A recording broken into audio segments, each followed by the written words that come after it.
Je vais donner ma version, moi, en tout cas, de ce que je reçois en termes d'information.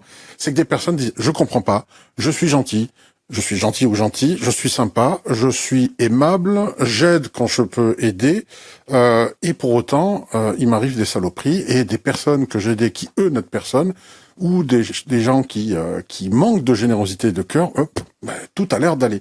Et moi, j'ai donné un début d'explication très généraliste, hein, j'insiste encore, sur le fait que la loi, si vous voulez, de l'équité de l'univers fonctionne dans les deux sens. Demande et tu recevras, ok, mais si tu donnes trop,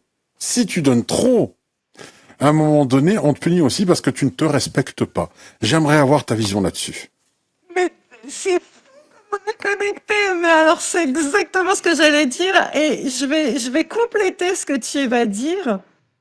Faites très attention les personnes qui mettent toute leur énergie à être gentils, à être respectueux pour avoir du respect de la part des autres. Et c'est tout à fait, comment dire, honorable de votre part. Bien évidemment, c'est l'attitude qu'on devrait avoir. Mais faites très attention à une chose. Nous sommes dans un monde de dualité, c'est-à-dire que tout se présente comme une pièce biface.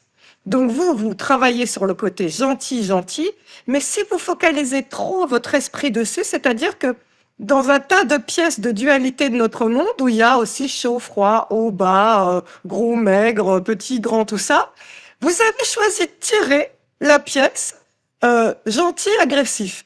Et donc, si vous ne focalisez trop sur cette pièce, vous faites rayonner le côté gentil, mais du coup, on vous montre, on vous met face à l'autre côté.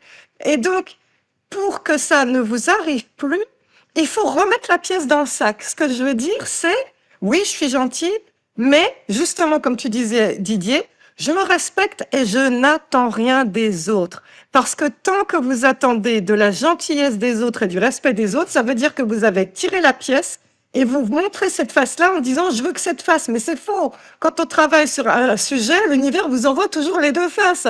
Donc, oui, soyez gentils et respectueux, mais lâchez l'affaire par rapport à ce sujet. C'est-à-dire, ok, je suis gentil avec ma fille, en ce moment, elle me considère pas, elle est pas gentille avec moi, tant pis, j'ai fait mon job, le karma s'en chargera, je lâche l'affaire.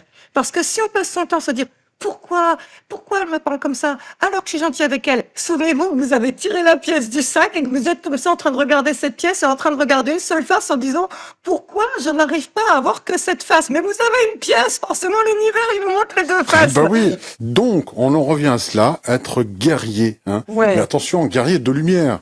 De lumière dans le sens où effectivement, il faut pas trop nous chatouiller, on reste Voilà. généreux. Et vous Mais voilà. remarquerez que l'épée, elle est tournée donc vers le bas, mais au niveau du chakra du cœur, ça rayonne. Et donc, L'ouverture. l'idée, c'est ça, c'est, oui, comme cette dame te disait, vous êtes là avec un cœur ouvert. Vous rayonnez pour votre bien et pour le bien de tous. On est là pour ça. On va vers ça, vers ce monde d'entraide, et vous êtes des guides par rapport à ça. Mais en même temps, il y a l'épée qui est pas loin. Et l'épée, elle est neutre, elle est non agressive, mais rien que le fait de la montrer, c'est un peu comme toutes les représentations de l'archange Michael. Hein. L'archange Michael, son rôle est de terrasser le mal, mais il est très rarement montré avec une épée comme ça. Vous remarquerez que dans les églises, il est montré avec l'épée en bas. C'est une façon de dire, je suis souverain, mais voilà, point de suspension. Mais pas agressif.